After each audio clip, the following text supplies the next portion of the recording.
मीर कासिम की चर्चा करते हैं।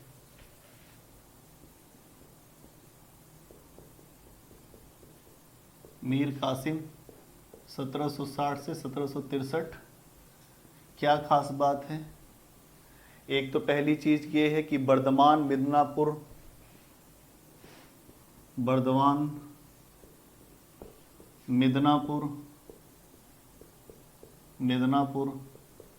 चटगांव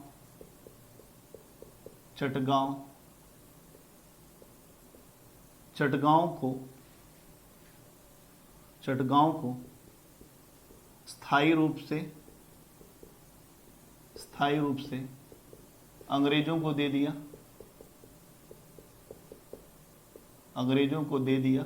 पहली चीज तो ये है। क्यों दिया? क्योंकि संधि हुई थी, इसी बेस पे नवाब बना था, संधि के तहत। ठीक है।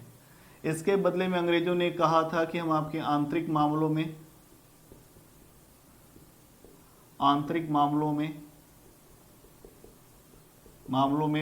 दखल नहीं देंगे।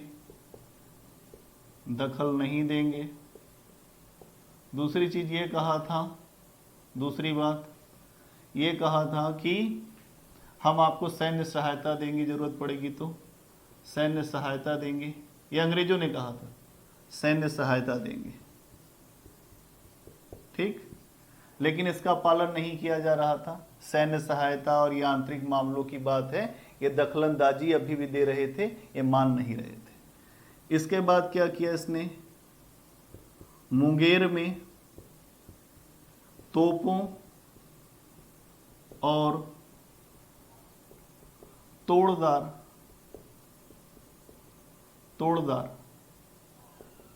बंदूकों का कारखाना लगवाया।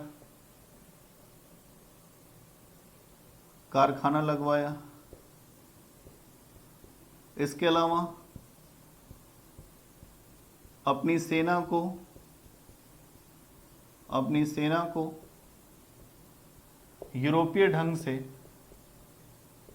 यूरोपीय तरीके से प्रशिक्षण दिलवाया।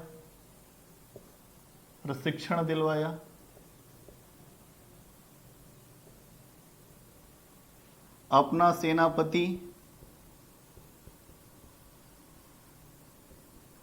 सेनापति समरू नाम के जर्मन व्यक्ति को बनाया। ठीक है। ये सारी चीजें समझ पा रहे होंगे। उसने ये सब काम किया। इसके अलावा बंगाल बिहार के, यहां पे कर देते हैं, बंगाल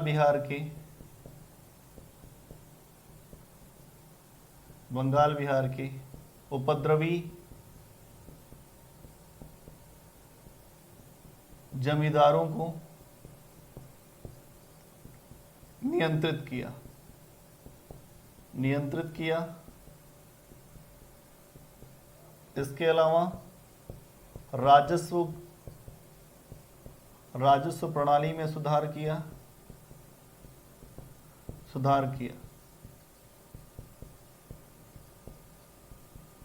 ठीक है। तो इस प्रकार आप देख रहे हो कि मीर कासिम जो है एक स्वायत्त शक्ति के रूप में बनना चाह रहा था। उसने कहा कि जब हमने आपको कुछ इलाके दे दिए, बर्धमान दे दिया, मिदनापुर दे दिया, चटगांव दे दिया, जब हमने आपको ये दे दिया तो क्या आपको ये जब इलाके दे दिए तो फिर क्यों आप हमारे मामले में दखलंदाजी कर रहे हैं? तो यहाँ पे ये बात जो है आपको समझनी पड़ेगी। ठीक है। इसके अलावा आगे की बात करते हैं। और क्या है, इसको मिटा देता हूं मैं, ये हो गया होगा।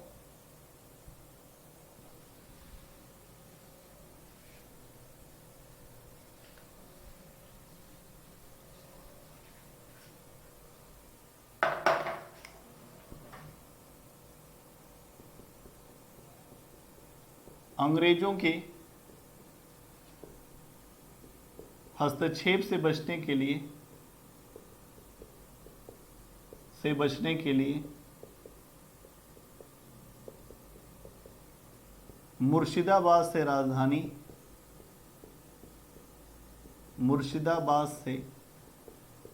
राजधानी मुंगेर स्थानांतरित कर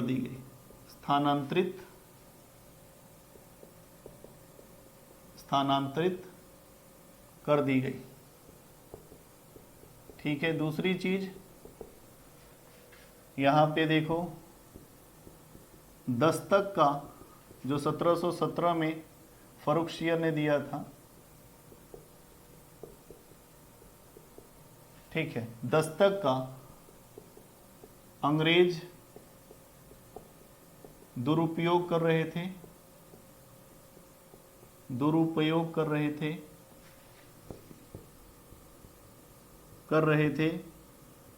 इसके लिए 1763 में इसने आप देखेंगे 2 वर्ष के लिए पूरे बंगाल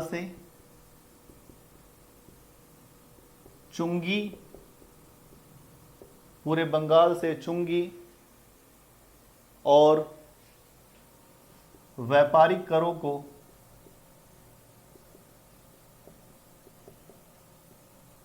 समाप्त कर दिया। अब आप बताइए, अगर ये सब चीजें होंगी तो अंग्रेज फिर क्या करेंगे? व्यापारिक करों को समाप्त कर दिया। ठीक है। और ये सारी चीजें यहां पे आपको समझना पड़ेगा। तो ये कुछ बातें मीर कासिम के बारे में थी। क्या समझ गए आप?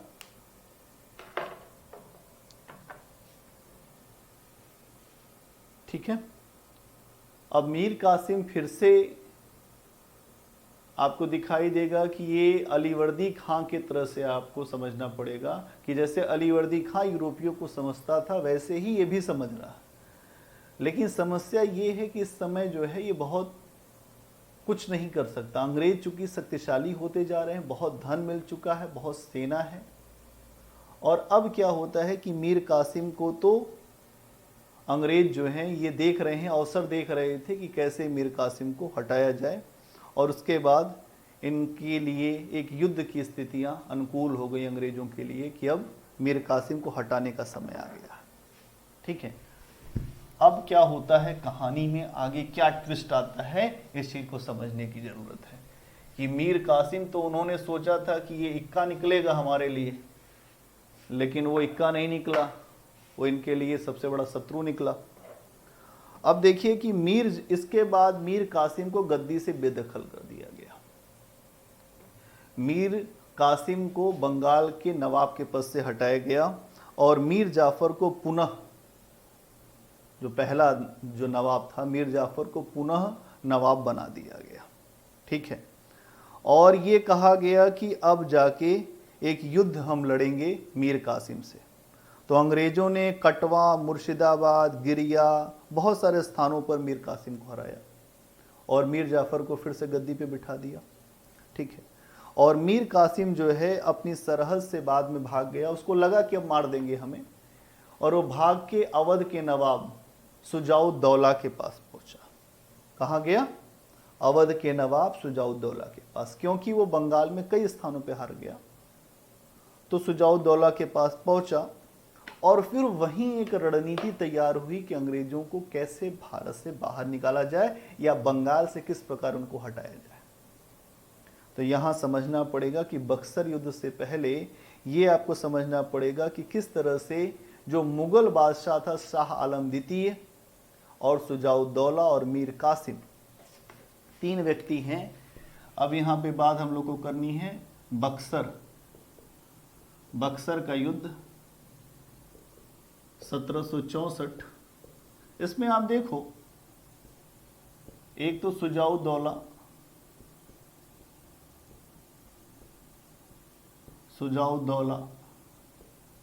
मीर कासिम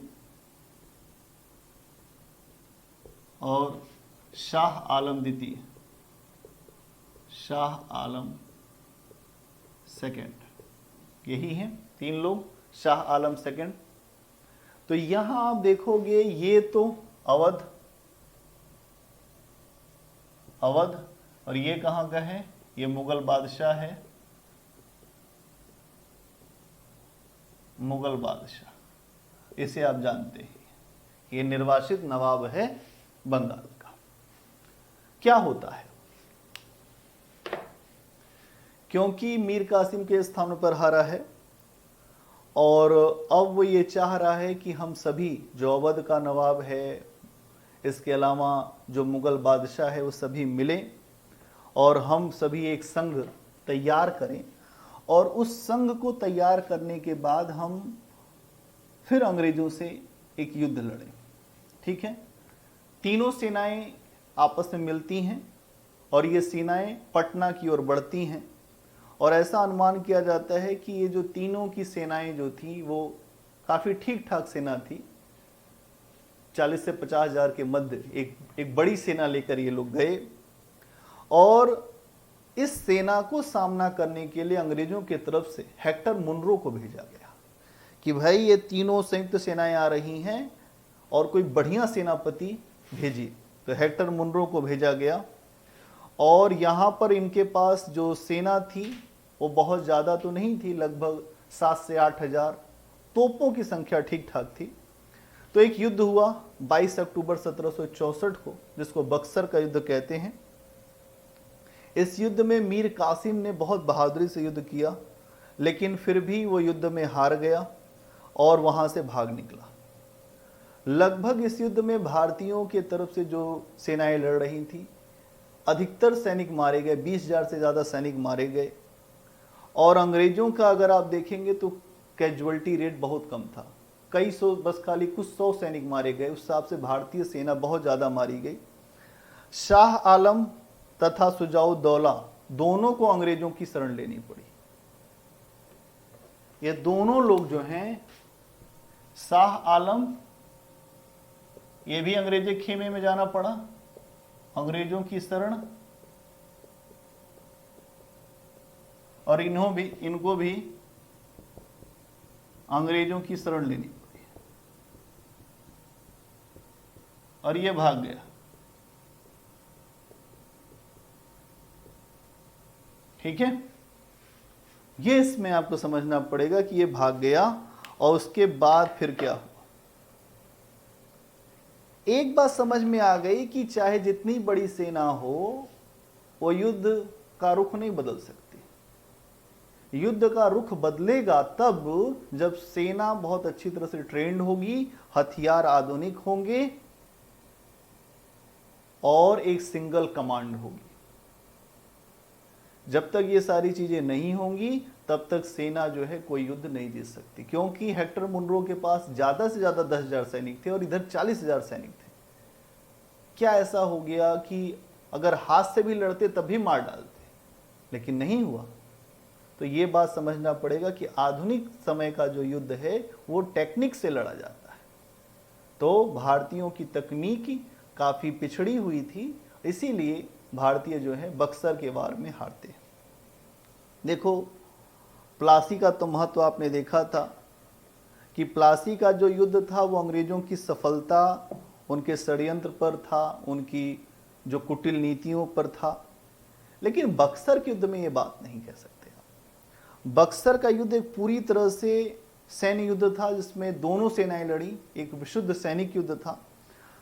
और यहाँ ब्रिटेन ने अपनी सैन्य जो क्षमता है उसका पूरा भारतीयों के सामने एक अच्छा प्रदर्शन किया और अपनी शक्ति का लोहा मनवा दिया।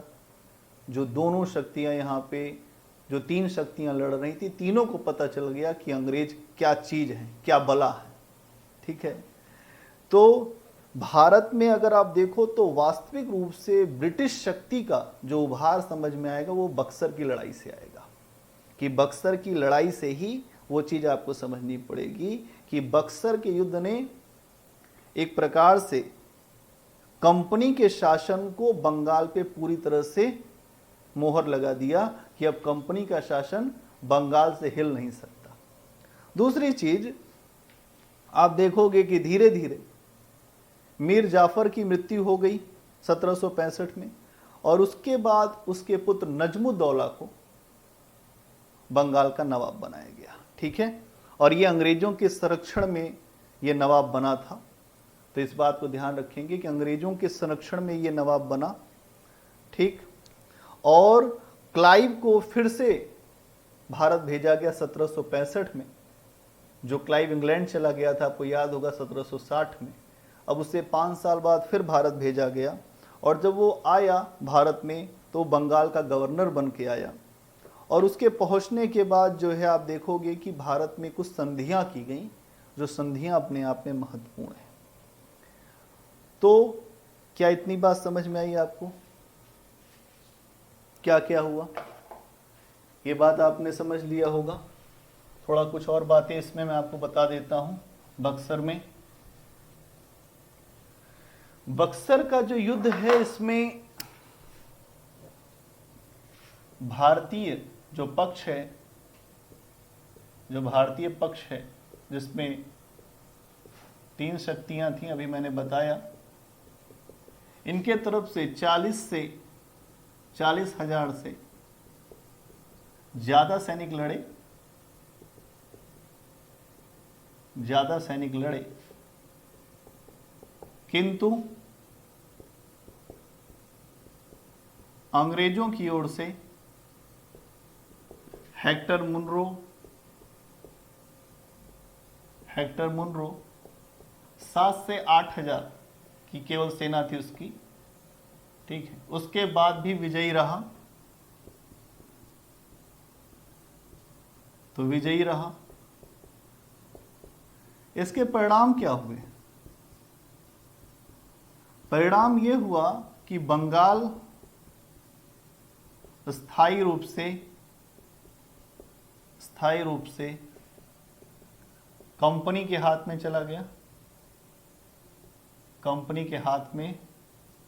चला गया।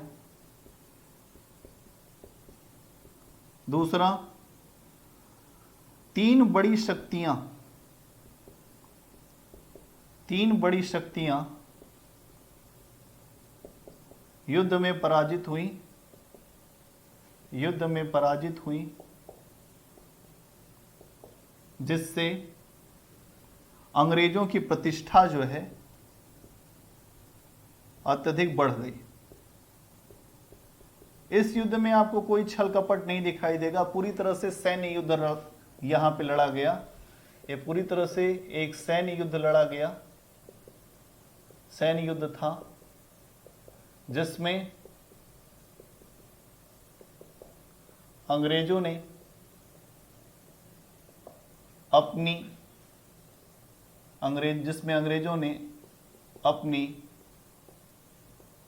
कुशल रणनीति का प्रदर्शन किया।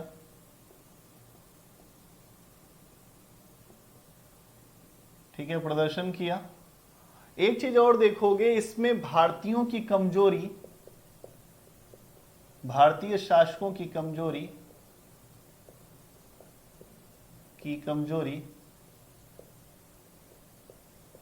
और स्पष्ट हो गई। ठीक है, तो ये चीज यहां पे समझना पड़ेगा। ठीक, फिर आप जानते हैं कि क्या हुआ 1765 में मीर जाफर जो फिर से बनाया गया, तो उसकी मृत्यु के बाद नजमुद्दौला को बंगाल का नवाब बनाया गया। यह अंग्रेजों के संरक्षण में बना,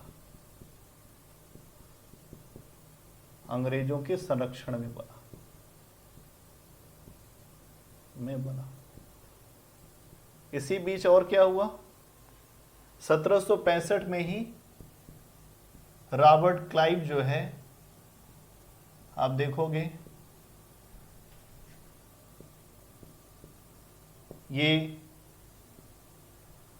ये बंगाल का गवर्नर बनकर आया, बंगाल का गवर्नर बनकर आया।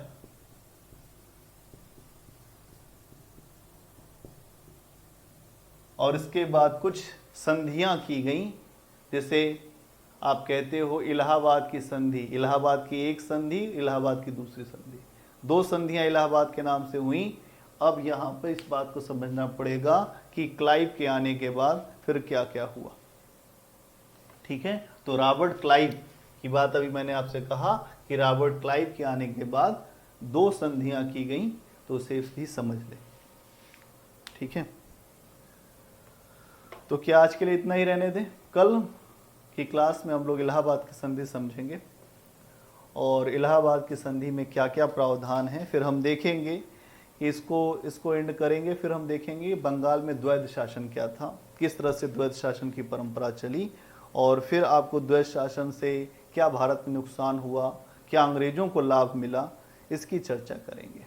ठीक है दोस्तों, एक क्लास इसमें और चाहिए हमको, बस ये। उसके बाद बंगाल आपका समाप्त, और फिर हम आगे चलेंगे, फिर हम बात करेंगे मराठों पे। ठीक है, धन्यवाद, अपना ध्यान रखिए सब।